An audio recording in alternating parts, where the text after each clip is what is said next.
Dimapur etia 112 fever aru rash laga case, 53 measles laga case aru 3ta rubella cases ase koigena Dimapur laga chief medical officer Limatullah Ayur pra junai dishe. Tai pra khota kura homoy parents kan ge bacha kan ge immunize kuribole bi urge kurishe kile hoile measles nishina bimari kando vaccination pra control kuribole parbo kushe. Abi details sabo reporter ke kiseno ke hologote. Thank you so much, Hornbill TV, for coming and clarifying, coming to find out. This is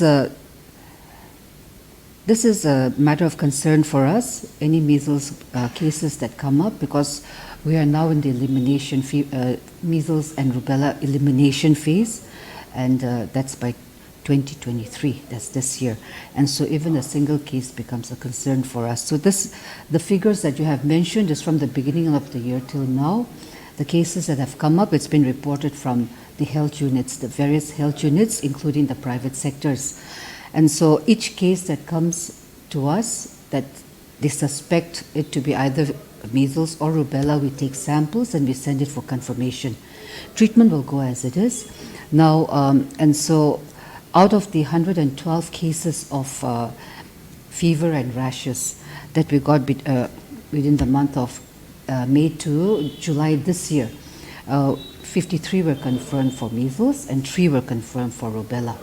And so likewise, we did a line listing and then a mapping of the cases, where it came from, where it was from, and all the cases were investigated. That is the procedure that we have to follow as per the guidelines given by the GOI. And so that is what was done. All were investigated, all the fever cases, measles confirmed cases and rubella confirmed cases were investigated. And likewise, we had done the mapping, where they had come from. And during that time, we had found that, especially in the urban, Dimapur urban, there were a few colonies where more than one case was found positive. 2 cases and more. So if it becomes 2 cases and more, then that becomes an outbreak for that colony, for that area. So that is why this is just a follow-up of the cases, and then of the and likewise the next step being the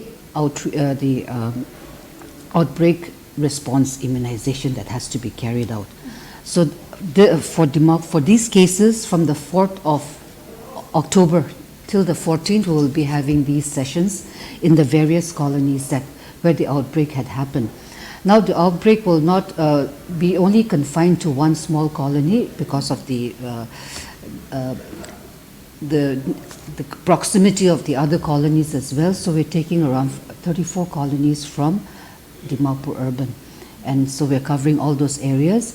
The other cases is very sporadic, just one case, for which if there's just one case, then we have to strengthen our routine immunization. So that is what has been happening, those are the actions that have been taken in all the other, be it in the rural or in the other colonies, but the ones where there's been more than 2 cases, here we have to go for a intensive outbreak response immunization. So here we're giving an extra dose of MR vaccine. And so from the 4th of this month to the 14th, 34 colonies will be covered in 34 sessions. Today there'll be 6 sessions. There's 6 sessions going on in the various different colonies of Dimapur. And here all the children between 9 months to 5 years are to be covered, irrespective of their immunization status. Even if they've taken, even if they're fully immunized with 2 doses of MR vaccine, even they will be covered during this time. They've been, and those who have not taken or who are just partially immunized with the MR vaccine will be covered during this time. So everyone, all children, irrespective of the status, will be given the MR vaccine during this 34 sessions that will be held till the 14th of October. And so this is just a response that we are doing. Measles, as you know, it's a childhood disease, and it is very contagious, it spreads, very infectious, it spreads very fast, and this is something that is very preventable. And no children have to suffer from this if they have been vaccinated. And so, per se, they don't, the complications of measles, because it affects the immune system, the complications of measles is what causes the disability in the patients, in the children.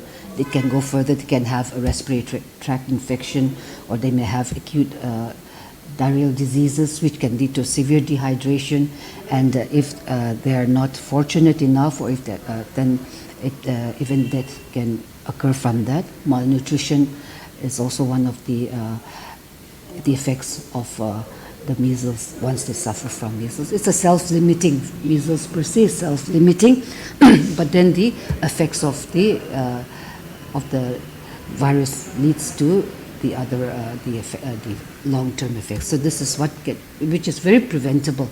If they have been vaccinated, then it's a very safe vaccine, and it's very it can almost 100% if you take 2 vaccines. Just if you have just taken 1 dose, then it does not give you full immunization. You have to take 2 doses. It's given at 9 months, the first dose, and second dose is after 15 months. Let's say 15 months onwards, they can take the second dose. And so when they've been covered with both doses, then their immunity towards this is the protection is there from measles. And so this is one thing we're trying to educate all the parents that are there, that this is a preventable disease from which none of our children have to suffer from if we follow the immunization, come for immunization at the right time. And all our health units are providing free of cost. In the private sector it's different, but in our government health units, all the vaccines for these diseases are given free of cost. And so they should not hesitate, they should come forward and get it. And so this round is just to give more protection to the children and then to the colonies where we had found more than two positive cases. And so this is what the activities that are going on. There's nothing to be alarmed about, but then we all need to be aware, and we need to come forward at the right time to get your children immunized. And I think we'll have a much healthy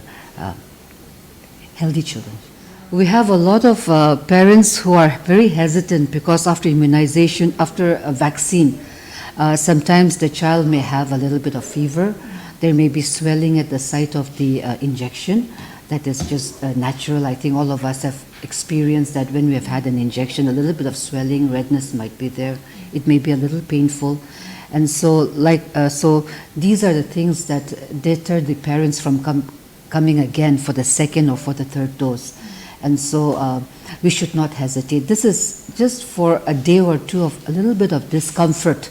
You should not expose your child to being to get the disease and complications coming out from that. No? So which is very much preventable. So I think all parents, we want our children to be healthy. We want our children to be safe.